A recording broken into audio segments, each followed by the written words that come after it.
Howdy folks, Rudros here, and today we are looking at what set 5 for Lorcana will look like for Red Mufasa, the old Mufasa list. So this list I have been experimenting with quite a bit this set, and I have to be honest up front, I have not found a version that I absolutely love. I'm going to show you a few matches here, and you will see cards that are not in this list, some cards that are maybe on this part. I tried a lot of different things, and I'm not 100% convinced what the best way to play it is. I have never been a huge Mufasa fan, mainly because I just don't think I'm very lucky with it. One time that I was playing it, I flipped a Maleficent Dragon off of the Mufasa hit, which was in real life, but like on testing, I don't know if I've ever hit anything higher than like a 4-drop. Usually I tend to hit like, 1 or 2 drops off the Mufasa, and that just doesn't feel very good. However, I've seen the deck do very well. It really struggled last set because of Bucky. I think Bucky discard really ate the deck apart, and the deck can really struggle with card draw, so when they're messing up your card draw anyway, it's just wretched. So can it make a comeback in this set? Let's take a look. We do have some new cards that we do want to try out. All the classics are here, so you need Rapunzel with Mother Gothel, like anything that draws you cards. Same with this Stitch Carefree Surfer. You need ways to keep cards in your hand.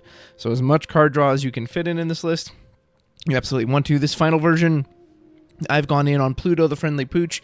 I still think the best way to build this deck is to ramp to Mufasa and these late game cards very quickly. So Pluto, Doc, Gaston. If you Pluto on 1 and then you Doc, or let's say Gaston even better on 2, and you could potentially get a Mufasa out on turn 3. Which is really nice because this deck, it doesn't have a way to ramp with ink, so it has to ramp with these character reductions, because otherwise you can get your hand junked up with all these late game cards. I'm running 3 Brawl simply to answer some aggro decks, so if you happen to run to a Daisy or if they hit a Flaversham, there's still some just key cards that you really need to get rid of with Brawl, but you can't really afford to run many more actions or songs or locations other than this because they don't work with Mufasa. I've heard some people recommend some of the locations, Pridelands, Rapunzel's Tower. You're welcome to try all those out, but you really need to keep the non-characters to a minimum. So here's what we're running. Most of this, if you've seen this deck before, there are some new toys. So early Mulan, as well as early Gothel, early Beasts, can help us bring out this Gaston, this pure paragon. And he has a reduced cost for every damage character you have in play. So if you can get out a bunch of those damage characters early, you can get this guy out as soon as turn 3. And I'm going to show you that in one of these matches. It's pretty insane. And then he's a 10 hitter with a 6 body, so he'll survive a lot of things, and he can kill anything in one shot. And then he even quests for 2, so he's not reckless like a Maui is, where you're forced to challenge with him. I ended up liking Super Goof a lot, as I think you tend to want to be the aggressive deck, and you do need ways to close out games. I think Super Goof gives that to you. And then you have some high-end removal cards, which are great when you hit them for free off Mufasa, not so great when they get stuck in your hand early and you try to naturally get your way to them. Sven is also kind of nice. He's a way to protect either your Mufasa or your Rapunzel. Rapunzel's a very good target for him, or even your Pluto, your Gaston, these cards that your opponent is going to want to take out because they're giving you all these reductions. So that's really about it for the new cards, is Gaston, Sven, and yeah, that's mainly it. I want to show you some of the alternatives, which you will see in some of these matches. So here's some other ideas. You can do the Queen package. This is very good if you're worried about going against aggro like the new Daisy, as a Queen with her power shifting can really put a hurting on those aggro cards and essentially allow you to take out anything you want.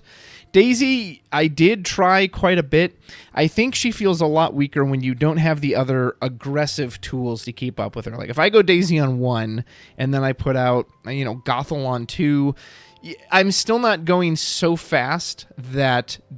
So I guess my issue is she's not going fast enough by herself. You need the Lilos, the Maleficents, these other threats that, hey, not only do I have to deal with this Daisy with 4 health, I have to deal with all these other threats too.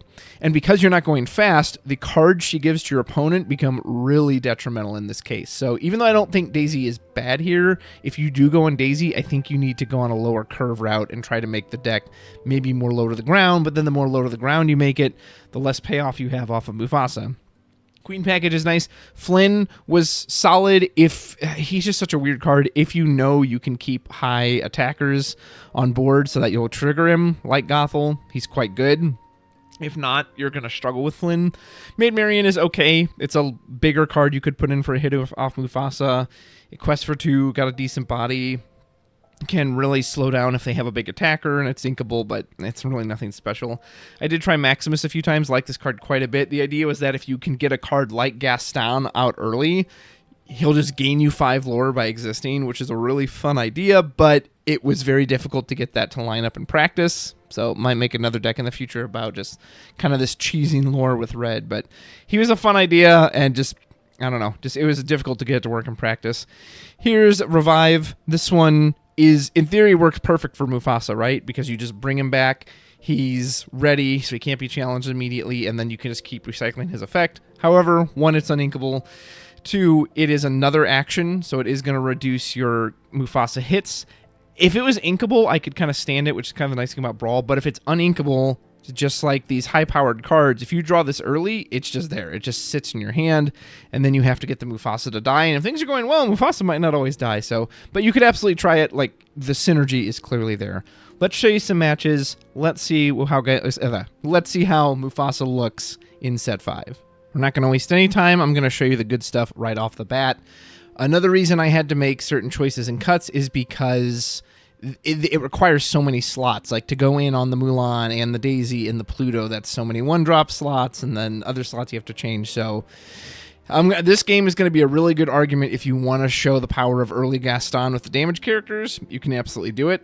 This was the only time out of the however 10, at least 10 plus games, might even be in 15. I tested a lot with this deck where I was actually able to pull this combo off.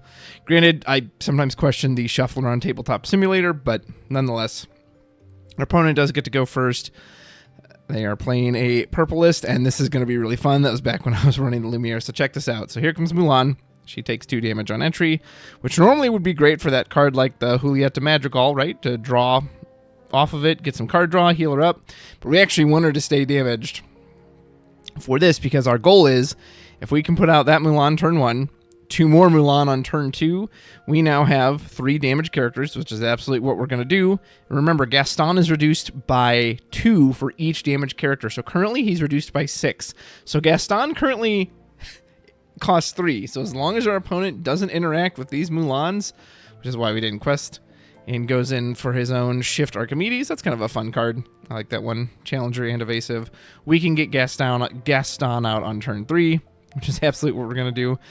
Easy Maleficent Dragon Ink, and check this out. Boom. Now, if that Archimedes wasn't evasive, Gaston could immediately go in and just go wham and just take him out. So, unfortunately, he wasn't able to show off his rush power there, but hey, we got a 9 cost onto the field on turn 3. That's pretty good. Our opponent drops the Jafar, wants to keep questing. They don't know we have another Gaston in hand. Now we're actually seeing some of our card draw as well. And look at this. For 3, boom, Gaston part 2. For my opponent going like, oh my goodness, are you crazy? So we're already up to 8 lore. And we have 2 9-cost characters on the field on turn 4. That feels pretty darn good. They will happily trade with anything. Our opponent actually shifts into Jafar as well. Does friends on the other side. They're going to try to get their own lore. So our opponent has 2 evasives. They're going to do another friends on the other side, which also gets them lore from the Jafar trigger. This is a fun little deck, but if they weren't evasive, I could smack into them. So, but I said, okay, well, I'll just quest out. Boom, I'm already on 15. Hey, here's a Flynn, and I have a 10-cost character on a 10-cost attacker on the board. So you either need to deal with this Flynn or get rid of both these Gastons, or that's going to be an instant 3 lore for us. So, I mean, this is turn 5, and we're already set up. Yeah, our opponent's like, yep, you pretty much got me. He was like, I was trying to go in on Jafar tactics, and he was able to get the Jafar pretty decently, and he was threatening the whole new world. But when you can get out big bodies like that so quick, I wish we could have challenged into him, but he had the evasives. Game 2, this is when we had the Daisy Ducks, and I'm going to show you trying to go in early on the Daisies. You can do a mulligan, try to get rid of some of those high-cost cards.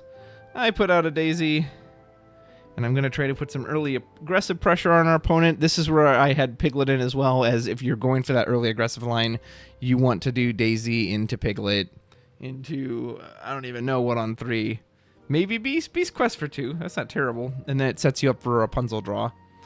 So here, I opt to go in on the Piglet over the Daisy.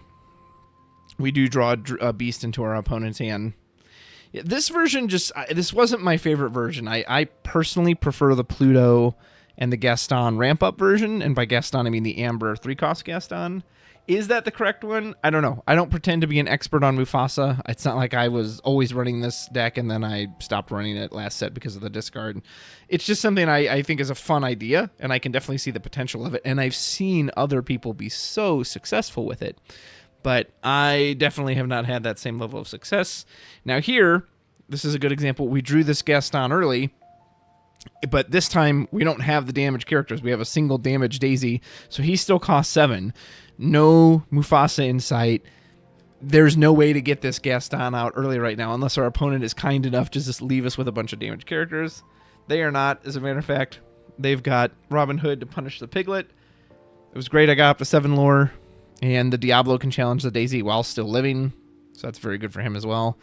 And we draw another Daisy, which is another uninkable card, and unlike the hyper-aggressive list, we don't have anything like the Amethyst Chromicon to keep putting cards back into our hand, and even if we did, it kind of hurts our Mufasa numbers anyway. So you're going to see this fall apart very quickly here. I do charge in with the Goofy to get some lore. I am still trying to keep as much lore pressure on as I can. I do really like Super Goof in this list. That surprise lore is always very nice. I wish there was a way to pump his attack. You could run cards like Lumiere, like you saw earlier. You could run the Ruby Chromicon, but it's a bit... Again, it's anything that's not a character, you're diffusing your Mufasa numbers. And I'm sure someone else out there has done the math. Okay, well, how many do you need to run? How many could you theoretically get away with to make sure Mufasa reliably hits? But I don't know. I have very bad luck as is, so I feel like I don't even want to take that risk. Our opponent puts out a Diablo, which I'll pretty much not be able to get rid of without spot removal. So here we go. Here's an instance. I have 3 uninkable cards in hand. So my only choice there is to put out the Daisy. Even if I drew an inkable, it's not like I can play the Medusa or that Gaston, who is so fun when he comes out for free off Mufasa or comes out early.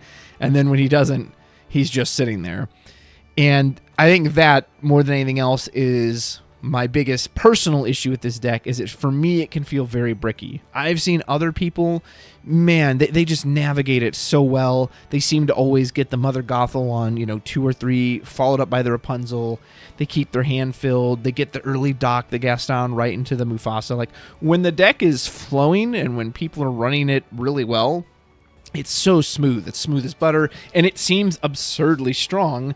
And then you have this card, Mufasa, where you think, oh man, even if I be prepared this board, if they've got 2 of them on there, they're just going to put 2 characters back out onto the field. Yeah, I think I had another video from last set where I was going against a Mufasa list, and they flipped a Brave Little Tailor Mickey off of it. I was like, oh my goodness, and I couldn't answer that card. So if you're lucky with the Mufasa hits, if you can kind of get those smooth curves like I'm unable to, I think you'll really like this kind of deck, but I definitely struggle with it. We have gotten to 13. Medusa can clean up the beast, but at this point, our opponent can just go wide. I have seen some versions of this list where they do run the Be Prepared. Maybe that's a good idea. You're still having to wait till turn 7. I guess the reason I don't, though, is if you're running Be Prepared, that kind of implies that you are behind, right? You're only running Be Prepared to wipe out their board when you're behind. So here, 1-drop Mulan, that's useless. Yeah, that game's over. Next game, we try again. We keep an early Piglet. We have the Piglet Daisy line still. We do have our healers at least, so we have the potential card draw, but now we also need to see the people who get injured. Daisy potentially could be a good target for that if they are forced to sit there and pick at her over and over again. If they're able to just one-shot her with some strong attackers or, really good spot removal, then that part's not going to matter. But if let's say they can get to 3 damage on her, then the Rapunzel is huge there. I really like Rapunzel in those situations. Good old annoying early Diablo just spying on our hand before we even get a chance to do anything. Now, Gaston is nice. Unfortunately, we don't have a way to ramp into the Gaston, so we are still going to have to naturally wait till turn 3.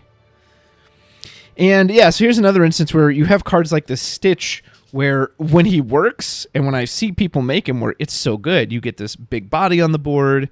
He quests for a lot. He draws you 2 cards. That feels very, very fair at 7, but of course you have to be leading and you have to be ahead on board state for him to get that trigger. And that's kind of going back to the Be Prepared from the last match we were watching. I just don't think Be Prepared fits in this deck. To me, that implies that you're behind, and so you're using it to stabilize. Sisu kind of falls into that category too, and there are times I've considered cutting her, but Sisu is only a one-sided board wipe, and she quests for 3, so she will at least, she doesn't wipe your own board, reset your own resources like the B prep does. Double Ursula comes out. She's a menace. So here's an instance I talked about. So she used 2 to finish off the Piglet, 2 on the Daisy. Now Daisy actually is set up for Rapunzel if I want to do that. I could also go into Mufasa next turn, thanks to Gaston. I think Gaston is a really key, powerful part of this deck. He puts 3 on Daisy. I think this might be asking for a Rapunzel line. It's just too tempting not to. And here comes a Prince John. Potentially going to start benefiting if they can make us discard. Yeah, it's a little too early for the Stitch. It's very early for the Stitch. Boom, 3 cards. Card draw is so big in this deck, and now we got another Rapunzel, so if we can see the Gothel. And I actually trade into the Ursula. Not ideal. I would prefer to use the Gaston for something else, even though I don't know if there was anything else I even could have used there. No, because I drew into the Super Goof, so I hate to do that, but it's a double Sing Ursula. I just don't feel like I can let that card sit around. However, I am set up now, too. If he doesn't finish off this Daisy, which he does, oops, we could have Rapunzeled the Daisy and drawn even deeper into our deck, which would have been really nice. Our opponent plays Prince John's Mirror, which is actually cheaper if Prince John's on the field, and says that if we have more than 3 cards at the end of the turn, we have to discard. So that item has now kind of messed with what I want to do this turn. I could card draw with Rapunzel, but if I do that, oops, suddenly I'm going to have so many cards I'm going to have to discard a bunch of them too. So instead, this way I only have to discard 1. I'm not getting to Sisu anytime soon, and I can just double Mufasa, hopefully. And there's an instance where Super Goof really was nice. Not only did I get to get rid of the Prince John right away, I kept up in my lore count with it as well, which is very good. Yeah, I'm not sure what to think of that mirror. There are times I've just played around it very easily, and there's a few other times I found it annoying. So that's I think it's gonna be the nature of a card like that too. Is that it'll be obnoxious and feel really unfair, or it'll do absolutely nothing. Cards like that tend to not have much of a middle ground. Zeus cleans up our Rapunzel to slow down our lore. Luckily, our opponent isn't seeing a ton of their own card draw at this point. And even just the difference between 1 Rapunzel and no Rapunzels is huge. I put out Mufasa. It's a little late for Doc at this point. If you see Doc later in the game, I think you just ink him. I think he's most important on turns 2 or 3, assuming you could cheat him out with something like a Pluto. Kind of similar to Gaston. Gaston, I don't know. The difference between cheating by 2 and cheating by 1 is pretty big. I'll also touch on the Lantern. I know some people have run Lanterns in versions of this deck in the past, which absolutely fits the theme, where you're just trying to cheat character costs. But, of course, it also weakens your Mufasa numbers. But it absolutely fits the theme, and it's less interactable than your characters will be. Unless they're playing Steel or something that specifically is going to remove your items, there's a good chance your Lantern will stick around. So you could absolutely go in on the Lantern. I have Lethal showing on board here. Our opponent plays everything else, but yeah, with the double Mufasa. Or actually, he's able to get rid of Mufasa. Yeah, so there you go. Our first Mufasa reveal. What is it? A Mother Gothel. I mean, it's fine. That's not amazing. We do have a Gaston now, though, so that was a pretty good top deck. We're able to put Gaston. Gaston could immediately go clobber the beast, although Goofy can actually get the lethal lore if I have him challenge instead. But at least we got to show Gaston on the field. Here's a version where we were running the Queen's package. I love the Queen shifted on 2, but then, of course, that's what happens. I put away the big Queens because I'm like, well, I don't have any of the little ones. I'll mulligan them away, and I draw right into the little Queens. So maybe there's an argument that actually you hold on to one of the big Queens in case you were to mulligan into the little Queen, which clearly I should have done. The nice thing is we do have Doc, Mother Gothel, and Rapunzel. So we actually see our card draw. We have a second Mother Gothel too, which is nice. I go ahead and put out the Gothel. She'll get 3 damage on her, but Rapunzel will be happy to come heal her next turn, and Doc might make that even easier for us as well. Looks like our opponent is doing some 7 Dwarves tech. I don't even remember what the mine does. Something about it deals them damage, which could be bad for our Mother Gothel if it just pings her off before we're able to fully heal her. But they shouldn't have any rush in these colors, so I present the Doc as well, hoping maybe he'll be a distraction. And they won't get rid of the Gothel, and Rapunzel can heal her up. We are set to Mufasa next turn, so if they were to get rid of this Gothel and there's no point to play the Rapunzel, with a Doc and an Ink, we can get out the Get out the Rapunzel. Actually plays a Hey Hey. Is going to move him to the dwarf mines, which I think triggers something for damage. Yep. And then not only do I lose lore, there goes my Mother Gothel. Well, so much for the Rapunzel line.